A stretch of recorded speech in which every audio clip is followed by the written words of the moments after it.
Guys, are you ready to finish the Odyssey? Now, just to remind you, Odysseus has made it home, but he's under disguise of an old beggar man. Telemachus, his son, is the only one to know who he really is. Book 21, The Test of the Bow. In books 18 to 20, Odysseus observes the suitors and finds that two in particular, Antinous and Eurymachus, are rude and demanding. Penelope asks Odysseus, the beggar, for news of her husband. He says he has heard that Odysseus is on his way home. Penelope, however, has given up hope for Odysseus's return. She proposes an archery contest to the suitors with marriage to her as the prize. She enters the storeroom and takes down the heavy bow that Odysseus left behind. Now the queen reached the storeroom door and halted. Here an oaken sill, cut long ago and sanded clean and bedded true. 4 square the door jambs, and the shining doors were set by the careful builder. Penelope untied the strap around the curving handle, pushed her hook into the slit, and aimed at the bolts inside and shot them back. Then came a rasping sound as those bright doors the key had sprung gave way, a bellow like a bull's vaunt in a meadow, followed by her light footfall entering over the planked floor. Herb-scented robes lay there in chests, but the lady's milk-white arms went up to lift the bow down from a peg in its own polished bow case. Now Penelope sank down, holding the weapon on her knees, and drew her husband's great bow out, and sobbed, and bit her lip, and let the salt tears flow. Then back she went to face the crowded hall, tremendous bow in hand, and on her shoulder hung the quiver spiked with coughing death. Behind her, maids bore a basket full of axe heads, bronze and iron implements for the master's game. Thus in her beauty she approached the suitors, and near a pillar of the solid roof, she paused, her shining veil across her cheeks, her maids on either hand, and still. Then she spoke to the banqueters. My lords, hear me. Suitors indeed, you commandeered this house to feast and drink in, day and night, my husband being long gone, long out of mind. You found no justification for yourselves, none except your lust to marry me.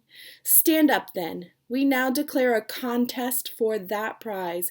Here is my lord Odysseus's hunting bow. Bend and string it if you can. Who sends an arrow through an iron axe helve sockets 12 in line. I join my life with his and leave this place my home, my rich and beautiful bridal house forever, to be remembered, though I dream it only. Now, despite heating and greasing the bow, the lesser suitors prove unable to string it. The most able suitors, Antinous and Eurymachus, hold off. While the suitors are busy with the bow, Odysseus, still disguised as an old beggar, goes to enlist the aid of 2 of his trusted servants, Eumaeus, the swineherd, and Philetius, the cowherd. The 2 men had meanwhile left the hall, swineherd and cowherd, in companionship, one downcast as the other, but Odysseus followed them outdoors outside the court, and coming up said gently, You, herdsman, and you too, swineherd, I could say a thing to you, or shall I keep it dark? No, speak, my heart tells me. Would you be men enough to stand by Odysseus if he came back? Suppose he dropped out of the clear sky as I did. Suppose some god should bring him. Would you bear arms for him or for the suitors? The cowherd said, let the master come. Father Zeus grants our old wish. Some courier guide him back, then judge what stuff is in me and how I manage arms. Likewise, Eumaeus fell to praying all of heaven for his return, so that Odysseus, sure at least of these, told them, I am at home, for I am he. I bore adversities, but in the 20th year I am ashore in my own land. I find the 2 of you alone among my people longed for my coming. Prayers I never heard except your own that I might come again. So now what is in store for you I'll tell you. If Zeus brings down the suitors by my hand, I promise marriages to both and cattle, and houses built near mine, and you shall be brothers in arms of my Telemachus. Here, let me show you something else, a sign that I am he, that you can trust me. Look, this old scar from the tusk wound that I got boar hunting on Parnassus. Shifting his rags, he bared the long gash. Both men looked and threw their arms around the old soldier, weeping. Kissing his head and shoulders, he as well took each man's head and hands to kiss, then said, to cut it short, else they might weep till dark, "Break off, no more of this. Anyone at the door could see, and tell them, drift back in, but separately at intervals after me. Now listen to your orders. When the time comes, those gentlemen to a man will be dead against giving me a bow or quiver. Defy them. Eumaeus, bring the bow and put it in my hands there at the door. Tell the women to lock their own door tight. Tell them, if someone hears the shock of arms or groans of men in hall or court, not one must show her face, but keep still at her weaving. Philetus, run to our outer gate and lock it. Throw the crossbar and lash it." Now Odysseus the beggar asked the suitors if he might try the bow. Worried that the old man may show them up, they refuse, but Penelope urges them to let Odysseus try. At Telemachus's request, he knows that this is his father, Penelope leaves the men to settle the question of the bow among themselves. Two trusted servants lock the door of the room, and Telemachus ordered the bow to be given to Odysseus. And Odysseus took his time, turning the bow, tapping it every inch for borings that termites might have made, while the master of the weapon was abroad. The suitors were now watching him, and some jested among themselves. "A bow lover, dealer in old bows. Maybe he has one like it at home, or has an itch to make one for himself. See how he handles it, the sly old buzzard." And one disdainful suitor added this, "May his fortune grow an inch for every inch he bends it." But the man skilled in all ways of contending, satisfied by the great bow's look and heft, like a musician, like a harper, when, with quiet hand upon his instrument, he draws back his thumb and forefinger, a sweet new string upon a peg, so effortlessly Odysseus in one motion strung the bow, then slid his right hand down the cord and plucked it, so the taut, gut vibrating, hummed and sang a swallow's note. In the hushed hall, it smote the suitors, and all their faces changed. Then Zeus thundered overhead, one loud crack for a sign, and Odysseus laughed within him that the son of crooked-minded Cronus had flung that omen down. He picked one ready arrow from his table where it lay bare. The rest were waiting still in the quiver for the young men's turn to come. He knocked it, let it rest across the hand grip, and drew the string and grooved butt of the arrow, aiming from where he sat upon the stool. Now flashed arrow from twanging bow, clean as a whistle through every socket ring, and grazed not one to thud with heavy brazen head beyond. Then quietly Odysseus said, "Telemachus, the stranger you welcomed in your hall has not disgraced you. I did not miss, neither did I take all day stringing the bow. My hand and eye are sound, not so contemptible as the young men say. The hour has come to cook their lordships mutton, supper by daylight, other amusements later, with song and harping that adorn a feast." Now he dropped his eyes and nodded, and the prince Telemachus, true son of the king Odysseus, belted his sword on, clapped hand to his spear, and with a clink and glitter of keen bronze stood by his chair in the forefront near his father. Book 22. Death in the Great Hall. Now, shrugging off his rags, the wiliest fighter of the islands leapt and stood on the broad door still, his own bow in his hand. He poured out at his feet a rain of arrows from the quiver and spoke to the crowd. "So much for that. Your clean-cut game is over. Now watch me hit a target that no man has hit before. If I can make this shot, help me, Apollo." He drew to his fist the cruel head of an arrow for Antinous, just as the young man leaned to lift his beautiful drinking cup embossed two-handled, golden.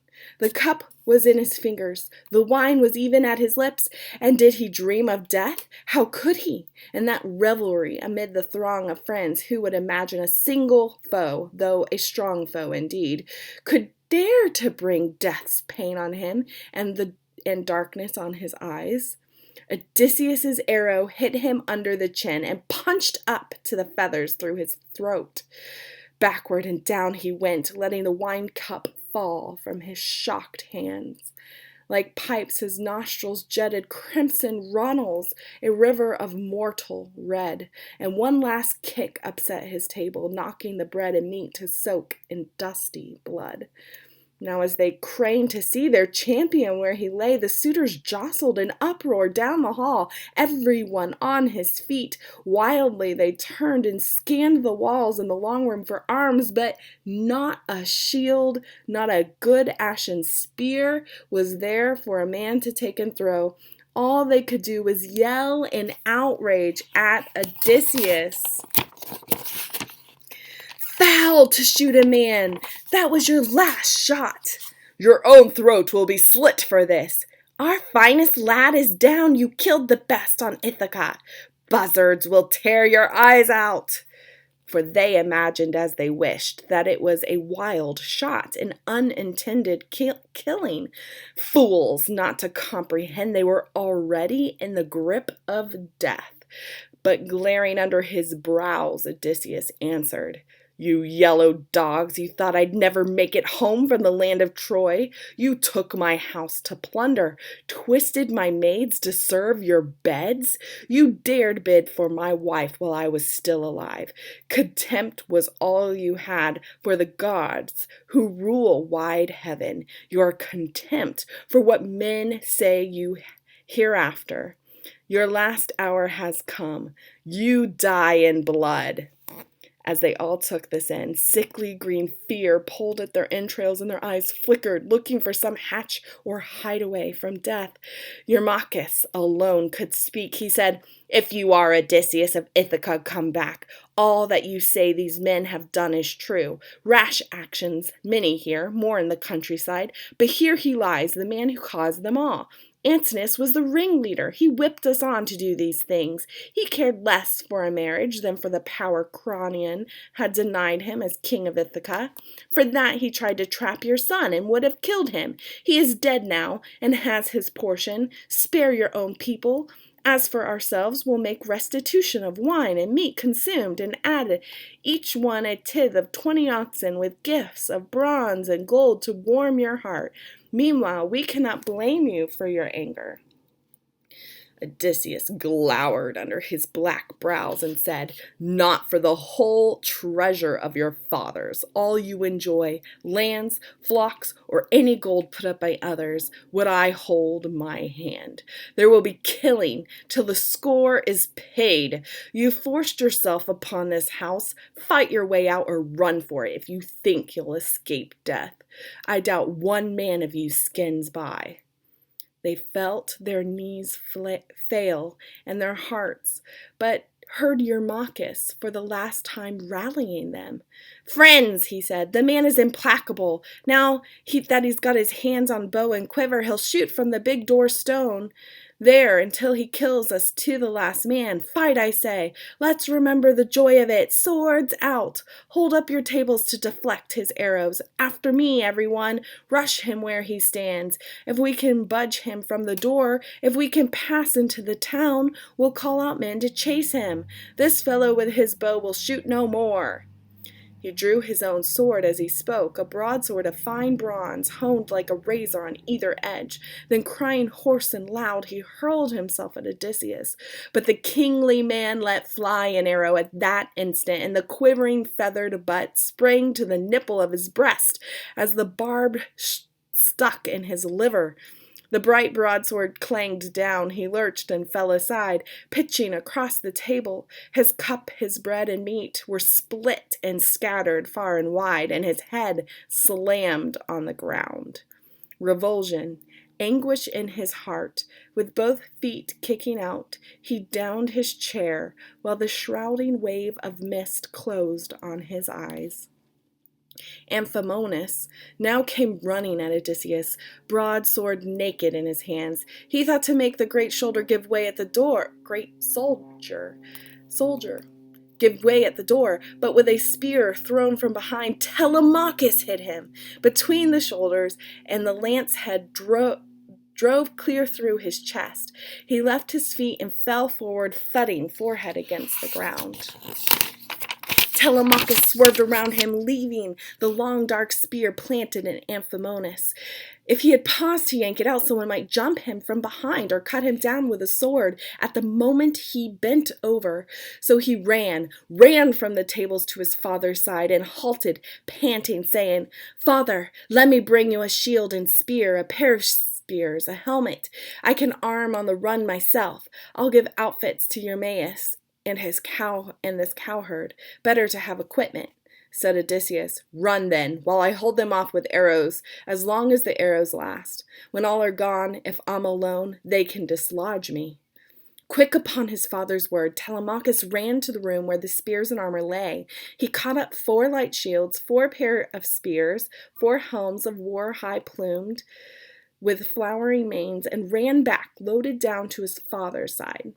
He was the first to pull a helmet on and slide his bare arm in a buckler strap. The servants armed themselves, and all 3 took their stand beside the master of battle.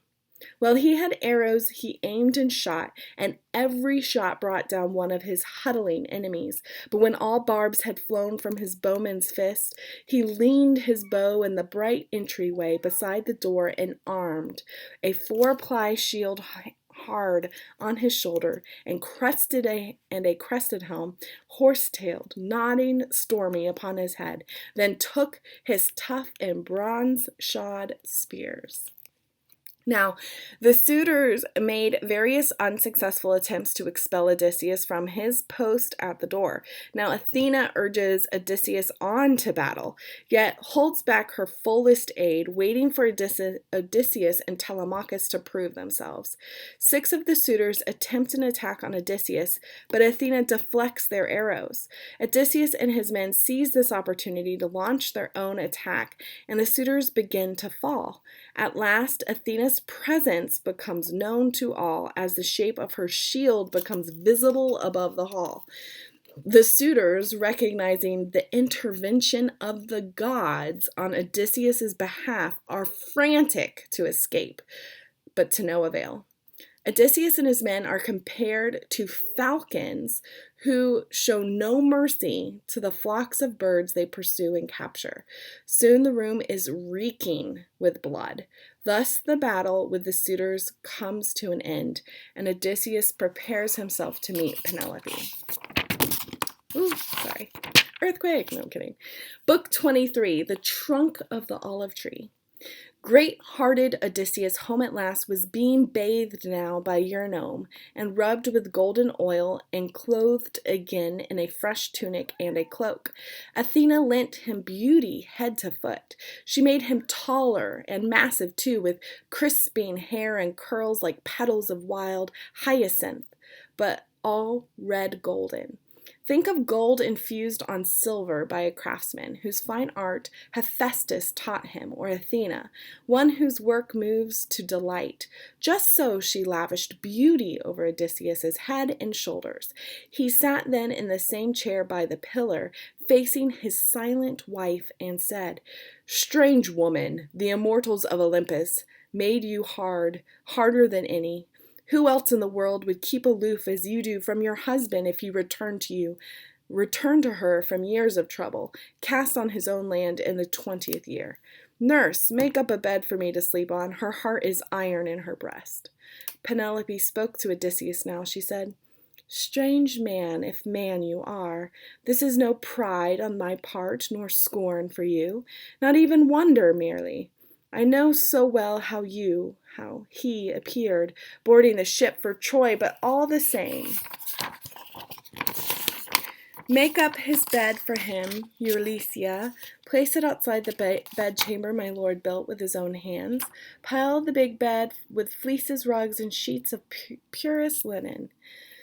With this, she tried him to the breaking point, and he turned on her in a flash, raging, "Woman, by heaven, you've stung me now. Who dare to move my bed? No builder had the skill for that, unless a god came down to turn the trick. No mortal in his best days could budge it with a crowbar. There is our pact and pledge, our secret sign built into that bed, my handiwork and no one else's." An old trunk of olive grew like a pillar on the building plot, and I laid out our bedroom around that tree, lined up all the stone walls, built the walls and roof, gave it a doorway and smooth fitting doors. Then I lopped off the silvery laces and branches, hewed and shaped that stump from the roots up to a bedpost, drilled it, let it serve as a model for the rest.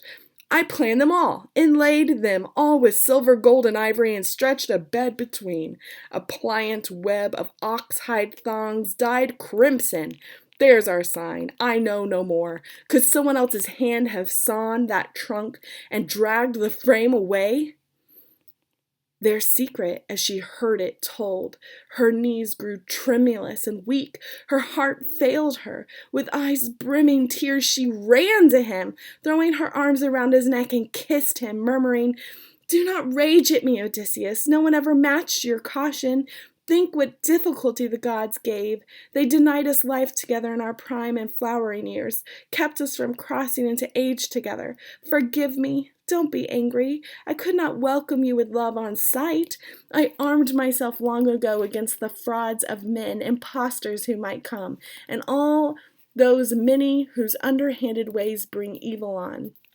Helen of Argos, daughter of Zeus and Lydia, would she have joined the stranger, lain with him, if she had known her destiny, known that the Achaeans in arms would bring her back to her own country?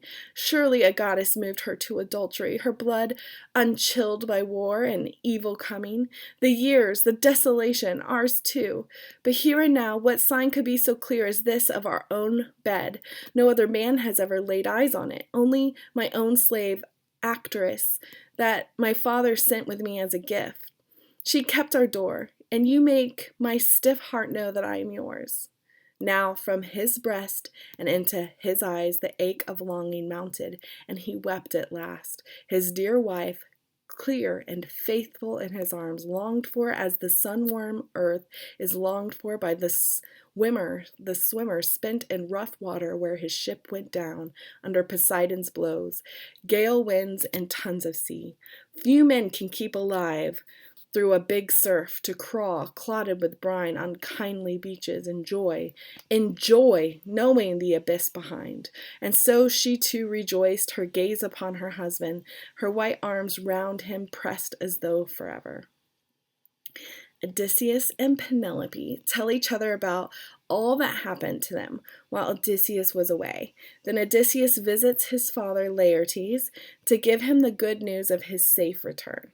Meanwhile, the townspeople, angry about the deaths of the young suitors, gather to fight Odysseus. In the end, Athena steps in and makes peace among them all. The end. All right, guys, that's the end of the Odyssey. I hope you liked it. Bye.